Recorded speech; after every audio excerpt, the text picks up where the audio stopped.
Recording in progress.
Recording stopped.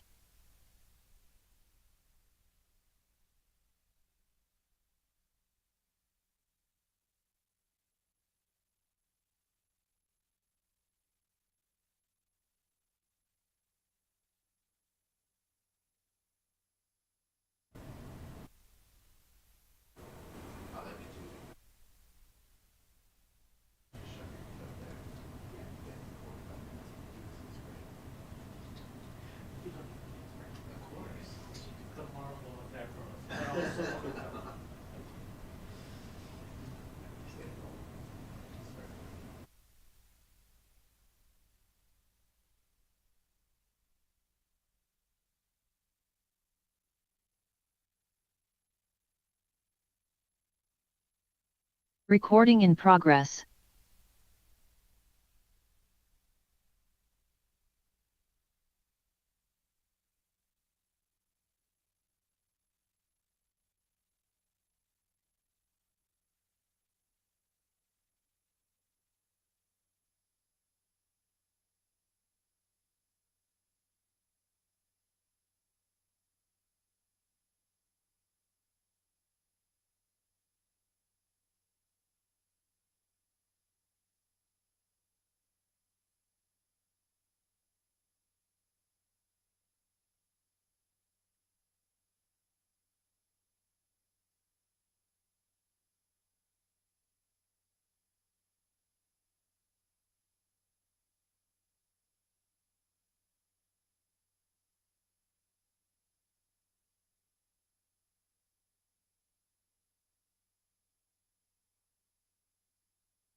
Bonjour tout le monde. Morning! Hey, how's everyone? Wow, many people. Yes. OK. Excusez-moi. Bonjour tout le monde. Dans un instant, In one moment, I talk to you about the current economic situation in Canada and how our economic plan makes life more affordable for Canadians. Minister Fraser will then speak of specific measures taken by our government to take up the challenge of housing Canada in a new avant-garde way. And finally, we will pass the floor to Minister Champagne, who will speak of work done by our government to improve competition and give the Canadian population the information it needs to make the enlightened choice when they're buying groceries. but we also know with our economic plan, we're on the right track. We learned last week that inflation in Canada fell to 2.9% in January. That's down from 3.4% the month before and down from its peak of 8.1%. This is making a real difference in the lives of Canadians. This is real progress. At 2.9% in January, inflation was back within the Bank of Canada's target range. Thanks to the hard work of Canadians and Canadian businesses, we also learned that we gained 37,000 new jobs last month. That was double expectations.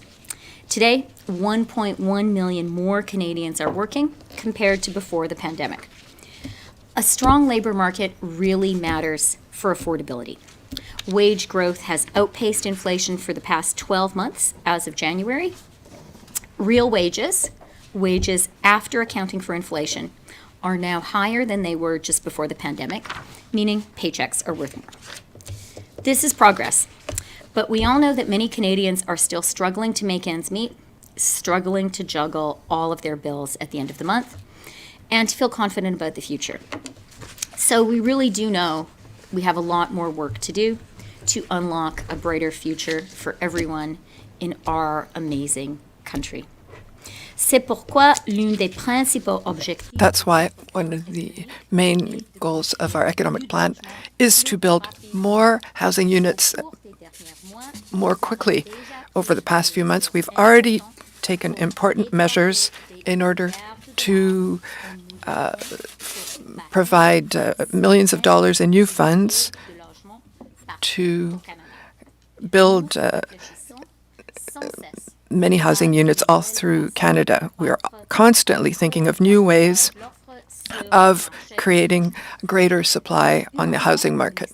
So in a moment, Minister Fraser will tell us about an interesting plan to develop new housing building technologies and to stimulate innovation in the housing sector. Another major part of our plan is improving competition across the economy, particularly in the critical grocery sector.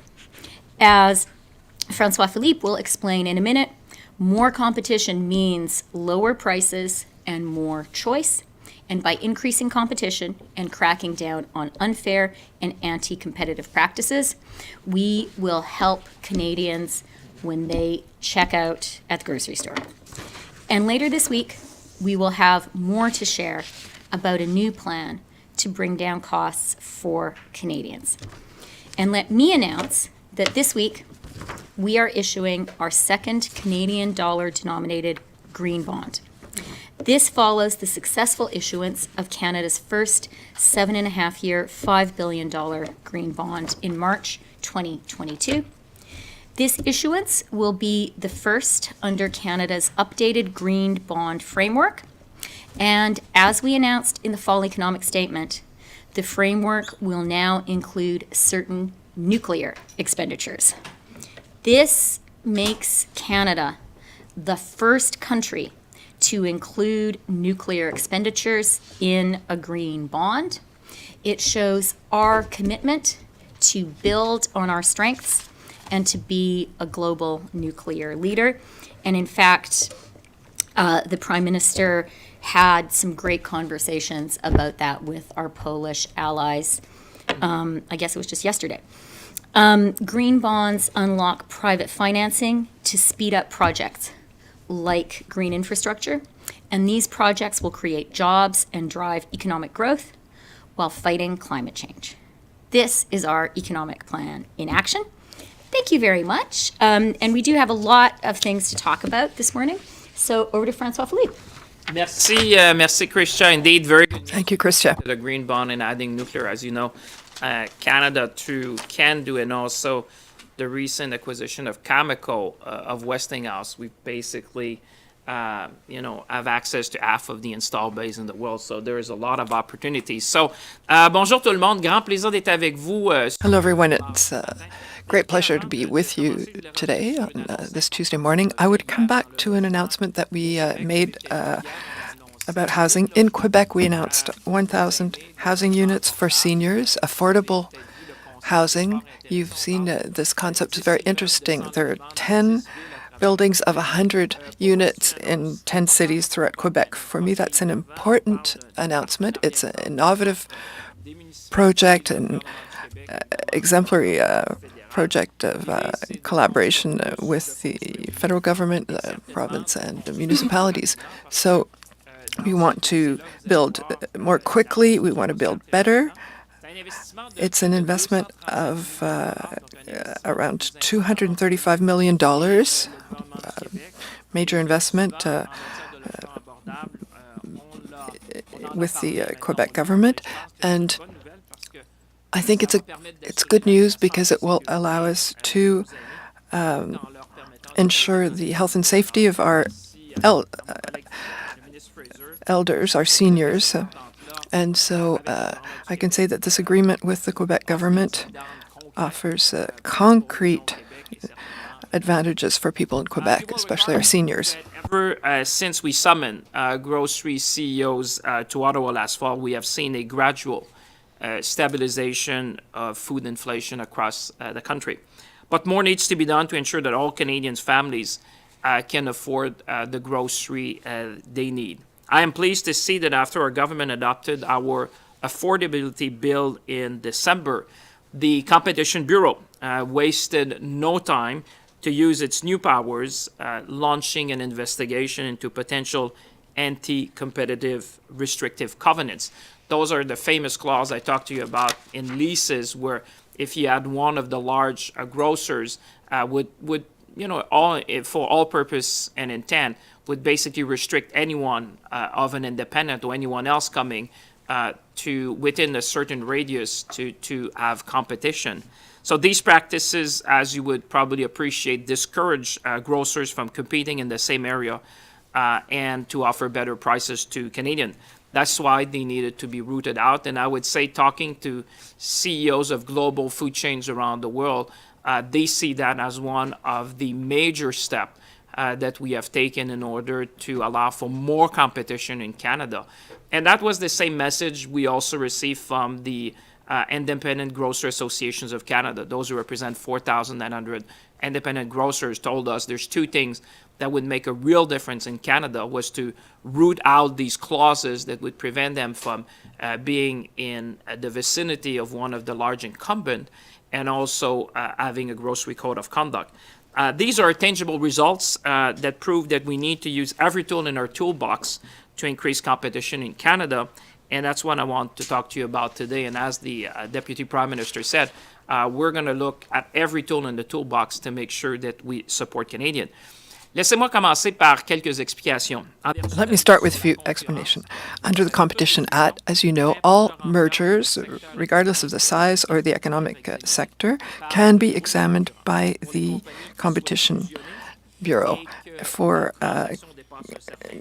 committees that want to bid and whose size is larger than a certain level can notify the Competition Office so that they can examine the effect on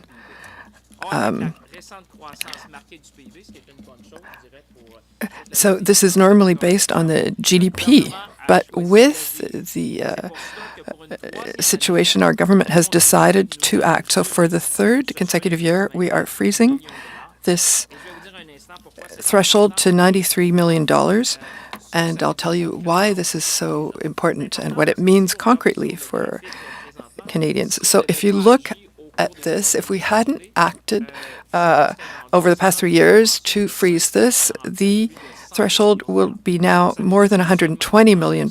So only transactions within that bracket would be subject to examination by the Competition Bureau. But given that we froze this, it is $93 million. So at that level, you have to notify the Competition Office. If we had not capped it, as we have done over the past few years, a business that would be proposing a merger of $100 million would not have to notify the Competition Office. So what you can understand, this means that the more we know about mergers in the country, the better we can act to preserve competition. We are ensuring that the Competition Bureau is notified of more transactions in all sectors of the economy, allowing it to review them and determine if they are likely to prevent or substantially lessen competition in our country. So that is a very important threshold because that gives us more visibility and having a better outlook, I would say, of the competitive landscape in the country. Et ce que ça demande aussi, ce que ça veut dire, c'est une plus grande transparence. What that also means is that it requires greater transparency from a larger number of businesses in the country. Harmful deals are fully scrutinized by the Competition Bureau. It also reflects the government's ongoing commitment to see more competition in the marketplace through a robust enforcement framework. And I must say that in previous budget, you probably recall that we have made probably the largest investment in enforcement capabilities of the Competition Bureau. Mr. Finance, I think, was in 2 years ago, we put $90 million to make sure that we would have the means of enforcing the legislation. And obviously now with these, the threshold that we're maintaining and also the new powers we have given to the Competition Bureau, I think people see that we are very committed to make sure that the Competition Bureau in Canada would be strong, would be efficient, but also would have more teeth in order to make sure that we prevent mergers that would be harmful to competition. But it's clear, and I think everyone would agree, more needs to be done. That's why we want to give the Bureau more tools to review mergers, and why we have put in the last budget the bill implementing the fall economic statement. There are additional measures, as the Minister of Finance was talking about, to strengthen competition. And why do we want to make these changes? Well, it's very clear, because we know that we still need to complete our reform of competition. That's probably the single most important thing we would have done as a government over the medium to long term in order to change the competitive landscape in the country. We're going to do that in this bill by updating the merger notification rules, by giving the Bureau a longer period. We're talking now about 3 years to review mergers that aren't notified otherwise, and by introducing temporary bans on closing transactions about to face a challenge in order to prevent loss of valuable Canadian IP. You could say that we'll have powers now for these mergers not to go ahead if obviously we are looking into anti-competitive practices, and the fact that they could get access to IP would be harmful. If Conservatives really want to make life more affordable for Canadians, they would support this long overdue reform of the Competition Act. And I must say, we did broad-based consultation, and we need to act now. Finally, I'm happy to announce today another call for proposal for projects to protect and empower Canadian consumers. Je l'ai dit à plusieurs reprises, nous devons développer une... I've said it several times, we have to have a stronger culture of defending consumers throughout the country. That's something that the Canadian government can't do alone. Develop and implement projects that focus on groceries to help consumers make the best choice for their family and their budget. Canadians deserve more transparency when it comes to grocery. They need to be better informed. I can tell you, me and my colleagues, we are committed to have more competition, more choices for consumer, and certainly more transparency. With that, it's going to be a real pleasure to pass on the microphone to my colleague, Minister Fraser. Excellent, et merci et félicitations. Excellent. Thank you. And congratulations for those projects. Got some news to share that's exciting in the nature of how it's going to help identify unique solutions that are going to help us address the housing crisis. If we're actually going to overcome the challenge before us, we need to build homes differently and explore new ways that allow us to scale up home building. We've developed the Affordable Housing Innovation Fund to identify projects that will examine new ways to build homes and allow us to achieve a level of scale by exploring new solutions to build homes more quickly. This is going to involve new technologies, new designs, new solutions to create the next generation of housing in this country. That's why today I'm pleased to share that we're going to be rolling out agreements with 8 different home building organizations through this fund across Canada. It's going to involve a total investment of $123 million from the federal government, which we expect will yield more than 5,600 homes, affordable homes, across Canada, in a way that's going to not only give us the output in terms of the new units that are brought online, but also the solutions that we're going to be able to deploy in new applications right across the country. The kinds of projects that are going to benefit from this particular round of funding includes modular housing that's building affordable housing units and missing middle units with panelization, which is one of the most cost-effective and labor-efficient ways that we can build new homes in this country. It's going to include 2 different organizations that are focusing on rent-to-own initiatives. It's going to create an opportunity for young Canadians to get into the housing market. One through creating a pool of investors who will share equity across a portfolio of homes, and another that's actually going to create an opportunity to allow tenants to become mortgage ready by establishing a credit history through the successful applicant that will allow the renter to demonstrate making their rent payments on time to justify establishing credit for the purpose of taking out a mortgage in the future. There's also an organization that's going to be using land that's been provided by religious organizations to reduce the input costs for new affordable housing builds. There's going to be several projects that focus on new affordable housing that comes with energy efficiency components, which will ensure that we don't only offer rent at an affordable price, but that energy costs are kept low as well as we deploy these new solutions. And finally, there's going to be an Indigenous-led organization that's providing supportive housing with wraparound services, targeting specifically Métis people with housing needs, often who are engaged in fleeing domestic violence or seeking to overcome challenges with addictions. This is a really exciting opportunity from my perspective, not just because it's going to yield more than 5,600 homes, but because we're going to be able to identify whether and to what extent these solutions have a broader application that will allow us to scale over time. We're going to continue to look for new ways to build homes, not just more homes, but build homes in a different way that allow us to identify solutions that will allow us to overcome the housing crisis in the years ahead. With that, I want to say thank you very much and looking forward to what questions you may have. Thank you very much to our trio of ministers. We will now open the floor to questions. As is our custom, it is 1 question, 1 follow-up per reporter. We will begin in the room. We do have some colleagues online, but I'm not sure time will allow for that today.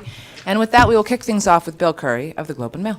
Good morning. For Mr. Freeland and Mr. Fraser. Yesterday, there was over a dozen big city mayors in town expressing concern about the signals that they're getting ahead of the budget.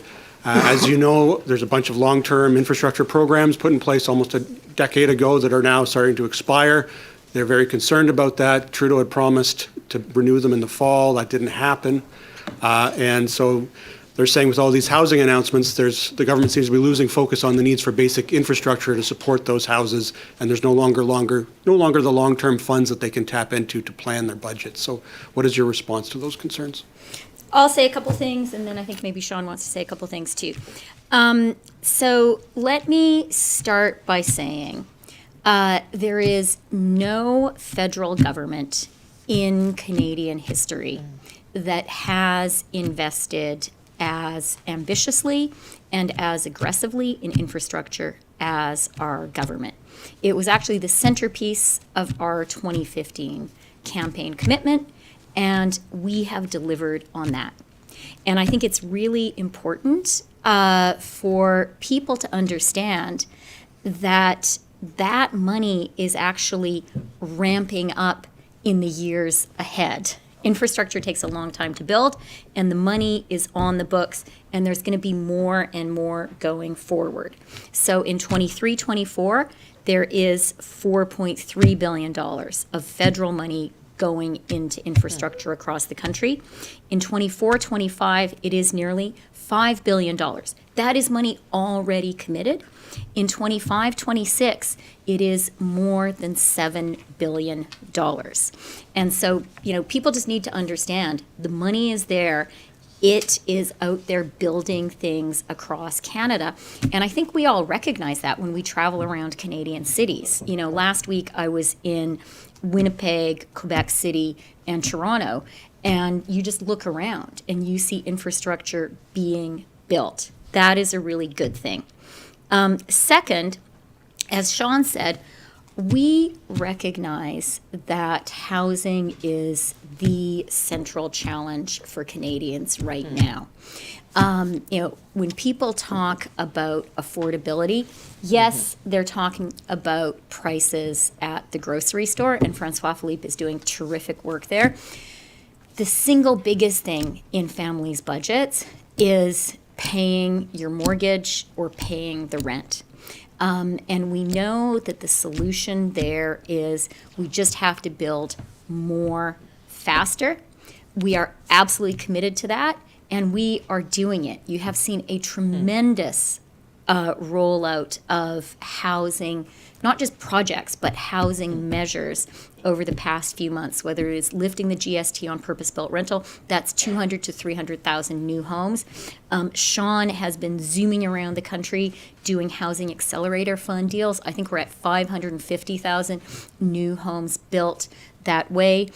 Our former rental construction financing initiative, now it's the Apartment Construction Loan Fund, that has been topped up, and that is responsible for hundreds of thousands of homes being built. So we get that. We are working hard to do more and more on housing, and we do recognize that we have to have conversations around being sure that there is the infrastructure to support that housing. But I just want to conclude by going back to where I started, which is there is a lot of money in the pipeline right now building the infrastructure that Canada needs, and we are glad that we have put that money out there. Sean? First, I had an opportunity to meet last night with Mayor Chow, and in the last number of weeks have spoken with Charlie Clark, Mike Savage, was in Regina recently with Mayor Masters, and continue to engage with mayors of not just big cities, but small towns across Canada as well. We know that we need to partner with municipal governments if we're going to succeed in our goals to experience economic growth, build livable communities, and make sure that there's enough homes for people to live in. And we know that involves making investments in infrastructure as well. There's some unique concepts that are being pitched by the Federation of Canadian Municipalities around a new municipal growth framework. There's some very interesting ideas that I'm interested in continuing to explore. We don't have a policy announcement today, but I'm going to continue to engage to understand what the right path forward looks like. But to Minister Freeland's point, let's not pretend that we haven't made investing in infrastructure a strategic priority over the course of our time in office. If I look at programs like the Canada Community Building Fund, this is billions of dollars every year that's building out essential municipal infrastructure and empowering local governments to make decisions about how that money is going to be spent. We're currently rolling out the $4 billion Green and Inclusive Community Building Fund. We have projects that are still rolling out under the Disaster Mitigation and Adaptation Fund that are delivering on climate resilient infrastructure, which in many cases actually creates an opportunity to build more homes and communities. There's still projects going through the Investing in Canada infrastructure plan. Many billions of dollars, tens of billions of dollars worth of projects have been leveraged. Going forward, forward, there's a new ambition from the Canada Infrastructure Bank as they've stepped up their financing programs to deliver a range of different kinds of infrastructure, and they're now exploring housing enabling infrastructure in addition to some of the measures that they put in place before. And coming online in 2026, so we'll be in a position to begin negotiations sooner than that. The new $3 billion annual permanent public transit fund is going to help ensure that we remain a funding partner on a permanent basis for public transit that's going to create opportunities for people to move through their communities, to access opportunities, and in fact to get more homes built through transit-oriented development. So on each of these programs, we have literally been investing billions of dollars to make sure that communities have the capacity to deal with the growth that they've been experiencing. We believe it's in Canada's national economic interest to build out some of this infrastructure. So before we get too far down the road of what may come next, we have billions of dollars of programs that we're deploying actively now with a view to make communities more livable and to enable more homes to be built at the same time. Okay, thanks. For your follow-up, I'd ask the ministers as well as my colleagues, we don't have a lot of time to keep our answers as succinct as possible, so we can get through as many questions as possible this morning would be wonderful. Bill, go ahead with your follow-up. Thanks. And just for Ms. Freeland, another question on long-term spending plans, as it's the time of year that you weigh such things. Last week, the head of NATO asked Canada for a firm deadline for when it's going to meet the 2% defense spending target. That is an estimated cost about $20 billion more per year than Ottawa currently spends. What is your response? Is such a timeline coming? Okay, well, thank you for the question. And the Prime Minister spoke at some length about that in Warsaw yesterday. So let me just highlight some of the key things he pointed out.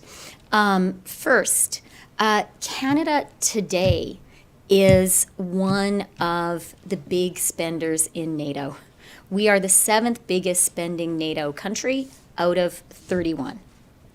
Second, I think it's really worth pointing out that it was under the previous Conservative government that Canada's defense spending fell to below 1%. And our government has significantly ramped up defense spending. In 2016-17, we were spending just over $18 billion a year on defense. In 26-27, we're going to be spending $40 billion a year on defense. That is without any new commitments. That is a lot of money. And then the final thing that I'll say is, of course, financing matters. What also matters is being effective and being there when it matters.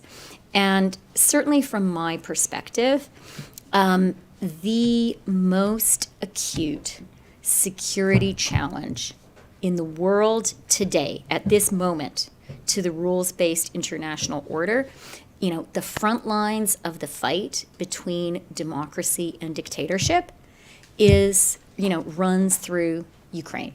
That's where the battle is not theoretical. That's where the battle is joined.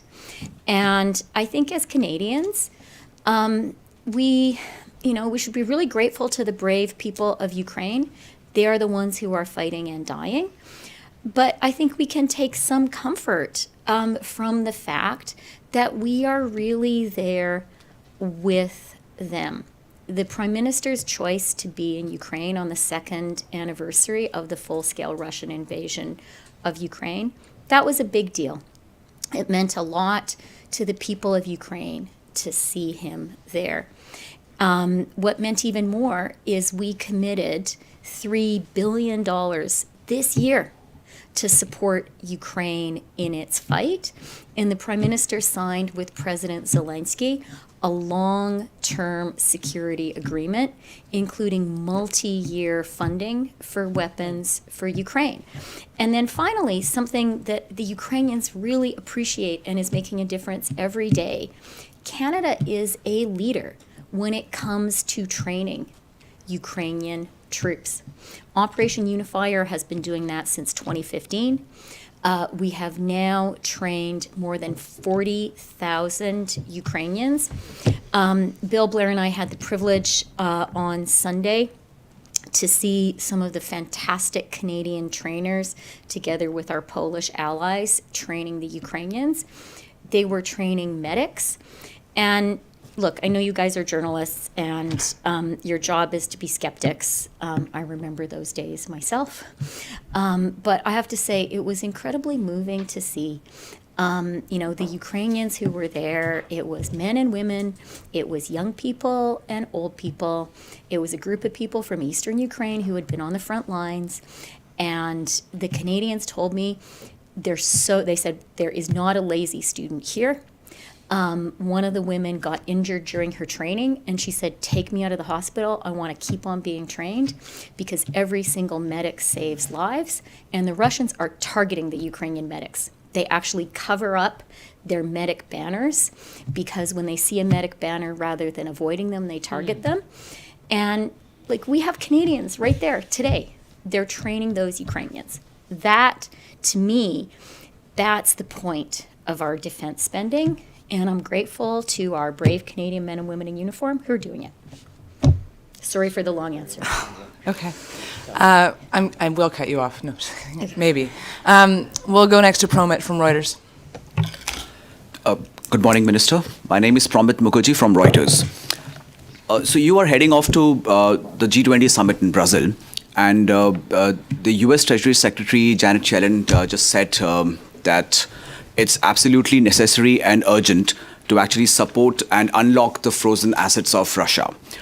Do you agree with this, or do you have concerns on repurposing these assets? Thank you for the question. I am actually getting on a plane, in fact, 3 different planes, to get to that G7 and G20 meeting. And I had a long conversation with Secretary Yellen over the weekend. This is an issue that I have been discussing with her for not just months, but really since the war began. The issue of the assets of the Russian central bank has been a central Canadian preoccupation. We have thought from the outset that was a very, very important point of leverage. And Canada was very strongly involved in the initial decision to freeze the assets of the Russian central bank. And we have been centrally involved in the work being done to take the next step and confiscate those assets. So I have been working closely with Secretary Yellen. She and I agree 100%. The Prime Minister is very engaged in this work, and at the G7 leaders meeting that happened on Saturday while the Prime Minister was in Kyiv, he advanced the issue very strongly. When we were in Warsaw yesterday, the Prime Minister, and I was part of the conversation too, discussed the issue with Prime Minister Donald Tusk. And if you look back to our press conference yesterday, Prime Minister Tusk sort of strongly supported the idea. We recognize that we have partners who have some questions that they're asking about this initiative.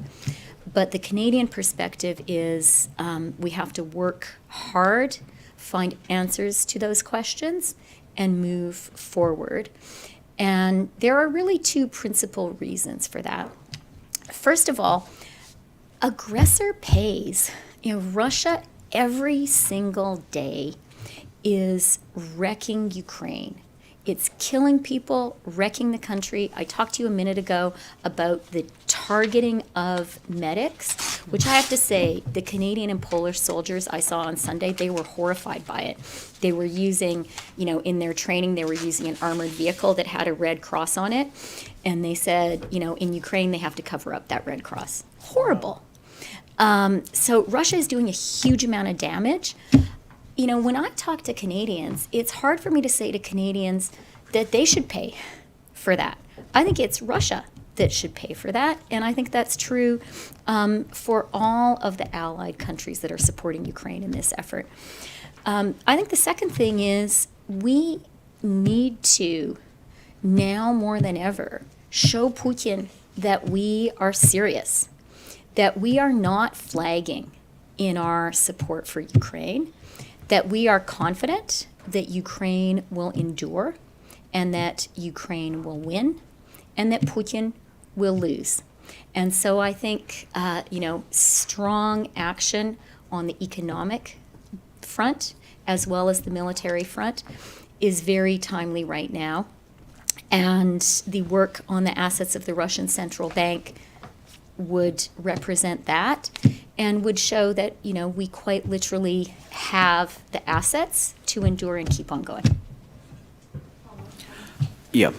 The Pharmacare deal, I mean, do you think it'll impact the budget numbers this year, or will it impact next year? So we have some great announcements that we've made this morning. None of them are about Pharmacare. Our government, though, absolutely believes in investing in Canadians. We believe in investing in the health of Canadians. A healthy country is a strong, flourishing, prosperous country. And, the central theme of our conversation this morning has been making life more affordable for Canadians. Investing in social programs accomplishes that. Think about early learning and childcare. That has made life so much more affordable for hundreds of thousands of families across the country. I have talked to people, I'm sure Sean and Francois-Philippe have as well, who say to me, childcare used to be like a second mortgage for me. And the work that has happened to bring down those fees has helped us get through this tough time.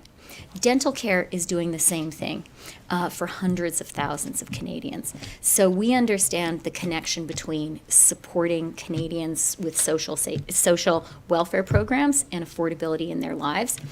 But then finally, we laid out a clear set of fiscal guideposts in the fall economic statement, and we will meet those guideposts. Okay, we'll move on to Murad. Ministers Freeland and Champagne, 3 weeks ago you were sitting there talking about your government's digital adoption program as one of the things that you were doing to address Canada's productivity problem. Last week, your government closed most of CDAP to new applications after allocating just $574 million of the $4 billion you budgeted, so that's about an eighth.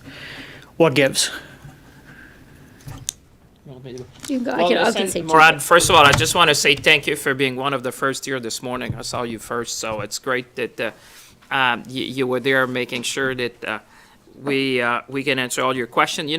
The productivity challenge in this country is not something new. I mean, we've been looking at that for what, I'm 53, I think, since I've been at university, people have been talking about that. I would say there's a number of things that Canada is first, and I would say is leading in the world that will, I believe, improve our productivity. If you think about our national AI strategy, it's probably when I was with the CEO of NVIDIA just a few weeks ago, which one could suggest is one of the thought leader about the potential of AI. One of the things I was asking him is that if, I'm 53, and I said, if you compare the role of internet in our economy, how would you compare that to AI? And he said, well, it's about 1,000 times more transformational. And I came home and I said, if he's wrong by 50%, that's still a very big number in terms of what it could do to our economy. So I would say part of the digital program is not only the program we had announced that, but it's around, in my view, AI, it's around cybersecurity, it's around also making sure that in quantum, Canada is leading. So when you put all that together, I think we have a framework that will certainly support Canadian companies to be more productive. And I can tell you, when I was at Blanchard Park, and I think you were with me there in the United Kingdom, Canada was recognized in the world when it comes to AI, cybersecurity, and quantum as a leader. Now, what we need to do, and I was talking just last week with, in my other role with Minister Ng on the Canada-US file, talking about, I think it was with Parent Beatty of the Canadian Chamber of Commerce, how can we make sure that we have more SMEs across our nation adopt some of these technologies to make sure you're talking about automation, talking about robotics, you're talking about AI, and how this could be a transformational, kind of a game changer for economy. And that's why we're going to continue to invest, and that's why you see, for example, we signed a partnership with NVIDIA. I think you were there with me when we did that, to make sure that Canada would have access to the latest chips, because today we understand that we have the brain, but we also need a computer in order to make sure that we continue to lead on the AI front. I tried to be succinct. So that's all very well. Those technologies are all very well, but you've just removed a program that allows small businesses to access them. Why did you do that? Well, I would say on that, we already, like you said, a part of the program has been already dispersed. We're always looking with the Minister of Finance how we can support small and medium-sized businesses. I can tell you, as we do a review of the program and the investments we're doing in AI and quantum and in cyber, in addition to the transformational aspect we've done in our economy, making sure, for example, you've seen on semiconductors with IBM, the Bromont Albany corridor. I think that when I talk to the people in this space, they realize that we understand the power of digital technologies. And this was one program, but I would say there's many things that we've been doing that will support digital adoption by Canadian companies, and we're really committed to that. David Aiken. Good morning, Minister. Thanks for our questions. Minister Freeland, just back to Pharmacare. Alberta and Quebec, it looks like, may not want to participate in the program, and Alberta, at least, and probably Quebec, are seeking federal cash instead.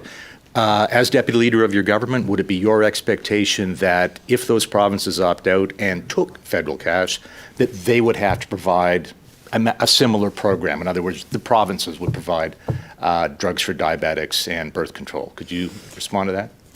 Yeah, thank you for the question, David. And look, I absolutely understand and am sympathetic to the focus on Pharmacare. Today is not a day for a Pharmacare announcement.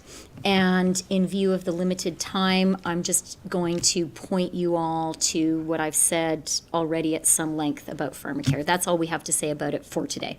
Okay, you've had, I think, 14 items on your itinerary this year, pre-budget consultations with this group, with that group, a great variety of groups. It'd be very nice if you office could release the names of the individuals who get that nice access to the finance minister. But that aside, as you've talked to these groups, maybe you could tell us, is this a valuable exercise? Do you find it meaningful? Are you learning some new things? Are there some themes emerging? Tell us a little bit about your pre-budget consultations you've been having. Yeah, sure. Actually, that is not a question I was expecting, and I find it hugely valuable. I mean, you know, it may be partly a function of my past life as a reporter, but the way that I learn things is just by talking to Canadians. For me, that's the most effective way of understanding what's happening. And the way I talk to Canadians is through the formal pre-budget consultations, and also, you know, being out there and talking to people. Like, I had some very good conversations last week in Winnipeg. We did a housing announcement, and there were a lot of Winnipeggers there talking about the housing situation in that wonderful city, but also more broadly, what was happening in the economy. I was in Quebec City earlier last week at a renewable energy conference, and hearing from people in that sector, but a very broad range of people. You know, it included Indigenous groups that are very interested in making big renewable energy investments. You know, that also really, conversations like that really help to inform my thinking. So short answer is yes.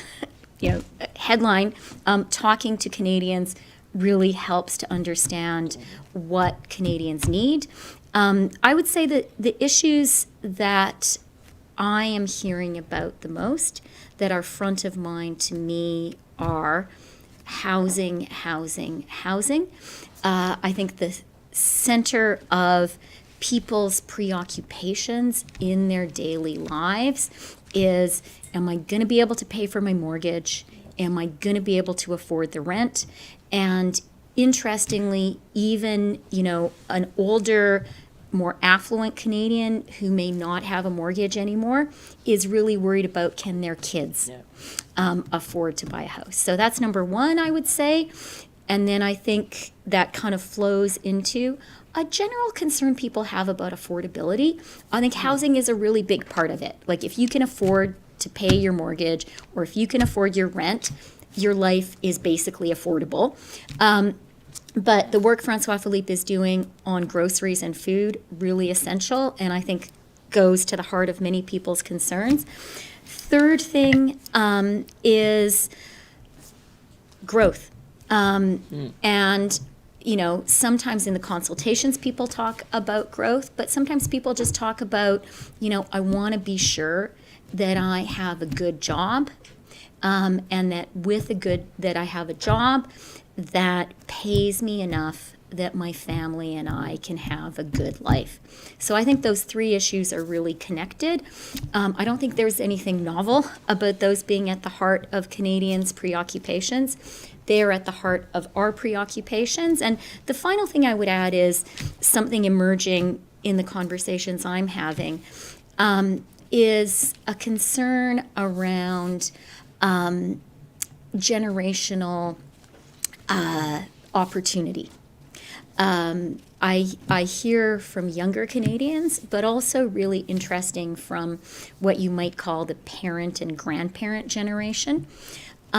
People want to be confident that the promise of Canada that maybe older generations of Canadians have experienced in their lives, that is there for their children and their grandchildren. And the people who are the children and grandchildren, they want to be sure that they have those opportunities too. And we'll wrap up today with a final question from Chrystia Noel. Bonjour, la question pour Madame. Hello, question is for Ms. Freeland. You heard what Mr. Macron said about Ukraine. Is Canada ready to send combat troops to Ukraine? Christian, I would like to start by saying that the reporting you made from Manitoba is very interesting. So thank you very much for that. I have already spoken about the work that Canada is doing currently in Ukraine. And I want to emphasize three things. Saturday, Canada was there. The Prime Minister was there. That's very important. Secondly, Canada was there with support, with $3 billion for economic and military aid. But the question is about combat troops. Thirdly, my question is about combat troops. I want to emphasize that Canada is currently the leader as far as direct military support for Ukrainian soldiers. With Unifier, we began that project in 2015, and Unifier is now working in Poland, but directly with Ukrainian soldiers, men and women soldiers. So we're already there. But supplementing question, I can say that you've avoided answering my question. Mr. Macron is clear. He's not speaking about what we've done in the past. He's talking about what we have to do in the future. Is Canada ready to send combat troops into Ukraine? Thank you for the question. And I will add one thing in French and then go to English. What I wanted to say is that Canada's position is quite specific because of our long-term involvement with military support for Ukraine. We started in 2015, and I have to emphasize the fact that our soldiers are there in Poland, and they're directly working with Ukrainian soldiers. The Canadian journalists were there. They saw the work that we are currently doing. And that's a very specific thing. Minister Blair was in France yesterday, and we are participating in all conversations with our allies. I think the important thing to underline is the extent to which Canada is quite special in the depth of our military direct military support for Ukraine for a long time now. Canadian troops, beginning in 2015 with Operation Unifier, were there in Ukraine, training Ukrainian men and women in uniform. We have so far trained 40,000 Ukrainians, and that training goes on to this day. The training is happening right now in Poland alongside our Polish allies, and it's really making a difference. I mean, I was so privileged and moved to see the training happening on Sunday, to see I would call it tired enthusiasm of the Ukrainians who are being trained, how desperate they are to learn these skills because they know they're saving lives. And as Canadians, we should be, I don't want to say proud because it's the Ukrainians who should be proud. They're the ones who are dying. But we should take comfort from the fact that we are there already, right now, providing this support through our troops in Poland. And I do want to say, as Christian's story from Manitoba pointed out, now is not a time inside Canada for any partisan game playing when it comes to Ukraine. This really is a crucial moment, and it's a really tough time for the Ukrainians. Now is a time when it behooves all Canadian political leaders, including the Conservatives, to stand with Ukraine and to support Ukraine economically, including through our trade agreement. Thanks a lot. Merci tout le monde. Thank you. This concludes today's press conference. Merci tout le monde. To everyone.